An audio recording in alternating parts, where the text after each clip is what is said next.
C'est quoi le nouvel accord sur les pandémies qui a été adopté en mai dernier par l'Organisation mondiale de la santé? C'est ce que nous allons essayer de voir dans cette vidéo. Alors, récemment, les amis, nous avons parlé du International Health Regulation, le règlement sanitaire international, et les modifications qui ont eu lieu. Et on a vu de façon très intéressante comment est-ce que on a apporté des changements en fonction de l'expérience et des leçons acquises avec la pandémie à coronavirus.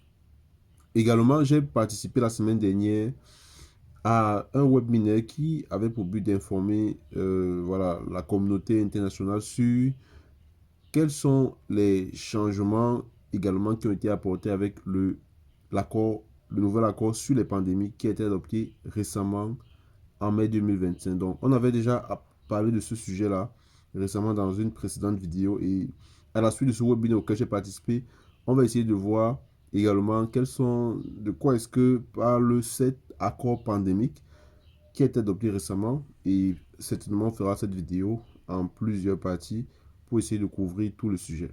Donc juste avant de continuer, je m'arrête juste pour vous dire bienvenue à ceux qui nous rejoignent pour la première fois sur notre chaîne.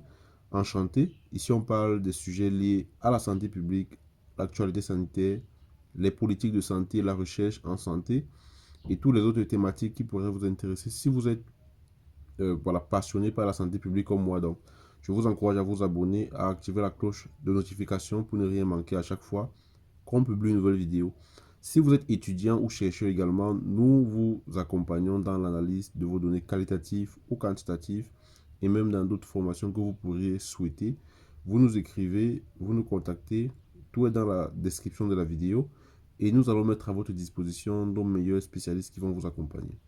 Alors les amis, pourquoi est-ce qu'on parle voilà, de l'accord pandémique alors qu'on a déjà vu qu'il y a eu des modifications dans le règlement sanitaire international? On avait vu la dernière fois que le règlement sanitaire international, c'est cet ensemble de mesures qui vont faire office de, voilà, on va dire, convention internationale en matière de santé.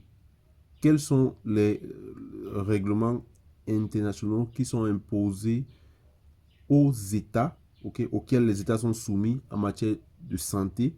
Okay, on avait vu par exemple obligation en matière de déclaration de maladie, obligation en matière d'information, c'est-à-dire si un État a détecté une maladie à potentiel épidémique dans son territoire, il se doit d'informer les États voisins. Donc ça, c'est un peu de ce genre de sujet que traite le règlement sanitaire international.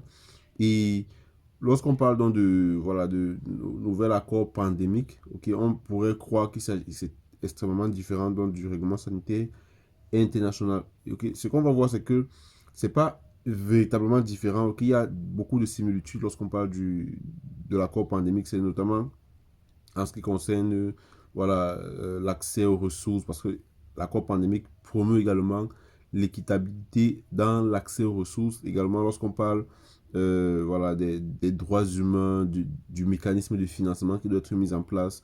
Okay, donc, il y a beaucoup de similarités qui se retrouvent lorsqu'on parle donc de cet accord pandémique-là. Donc, on va essayer de voir quels sont les articles qui sont voilà, mentionnés dans cet accord pandémique-là. Et certainement, on ne fera pas tout dans cette vidéo. On fera certainement une deuxième vidéo pour évoquer d'autres articles en question. Donc, déjà, le chapitre 1, c'est voilà, par rapport à la définition des différents concepts. L'article 1 du chapitre 1 définit les concepts tels que humanitarian setting, c'est-à-dire voilà, les emplacements humanitaires. On définit cela de façon assez intéressante. On définit également ce qu'on appelle l'approche One Health, l'approche une seule santé, qui intègre le volet humain, animal et environnemental, et le fait qu'il soit interconnecté. On définit ce qu'on appelle pandemic emergency, l'urgence pandémique, ok?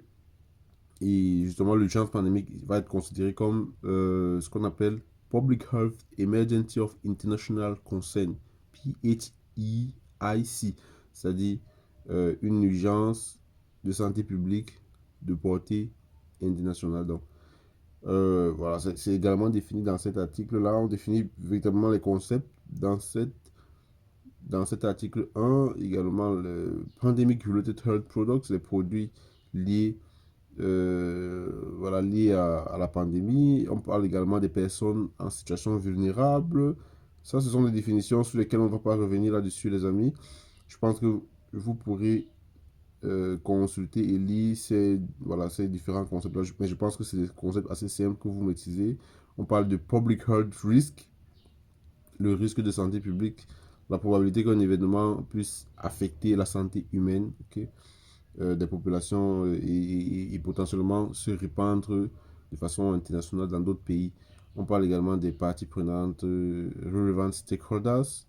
Donc voilà, ça c'est au niveau donc, de l'article 1 qui est véritablement consacré aux définitions. Alors, on va aller directement à l'article 3 qui parle des principes et de l'approche. Alors, l'article 3 parle des principes et de l'approche qui est mise en place avec cet accord pandémique. On parle de sovereign rights, c'est-à-dire le droit de souveraineté, c'est-à-dire que les pays gardent voilà, le droit de mettre en place leurs propres lois, ok? Euh, Même s'il y a des règlements internationaux qui sont mis en place, mais les pays gardent leurs propres lois, elles sont souverains, ça c'est le droit à la souveraineté de chaque pays qui est reconnu dans cet accord-là. Il y a également le deuxième principe qui est le Human Right Dignity, le droit humain et la dignité, c'est-à-dire que les mesures de santé doivent respecter la dignité humaine, okay, aussi simple que ça, doivent respecter le droit humain, ne pas faire des discriminations et voilà, liées aux gens et à tout ce que vous connaissez. Il y a également, comme autre principe qui est énoncé, c'est dans cet article 3, c'est la loi liée voilà, International Humanitarian Law, la loi liée voilà, à l'humanité internationale. Si je peux traduire comme ça en français, j'espère que je suis un bon traducteur. Et là, c'est pour s'assurer qu'il y a l'accès aux soins de santé dans les zones humanitaires, en fait. Donc, lorsqu'il y a une zone humanitaire, il faudrait qu'il y ait de l'accès pour les soins de santé. Ensuite, l'autre principe, c'est l'équité. L'équité qui est un but, ok? C'est un principe qui fait en sorte qu'on doit euh, mettre en place un système de préparation, de réponse à la pandémie qui donc inclut tout le monde. La solidarité, l'inclusivité également, c'est un principe qui est énoncé ici et que voilà, tous les pays doivent travailler ensemble de façon solidaire parce que voilà, notre sort en fait est lié, si on peut le dire comme ça. Euh, il y a la science et l'évidence, science and evidence, qui est un peu comme la base voilà, de la santé publique, des décisions de santé publique, parce que les décisions de santé publique reposent donc sur la science, sur l'évidence, sur la preuve, et également pour la préparation de la pandémie. Donc ça, c'est le chapitre 3, je vais dire l'article 3 du chapitre 1, qui parle de ces sujets qui sont un peu plus introductifs. Donc, on va voir demain dans la prochaine vidéo le chapitre 2 qui entre véritablement dans les sujets intéressants de cet accord pandémique. On se retrouve demain pour la prochaine vidéo et pour continuer de parler de cet accord pandémique.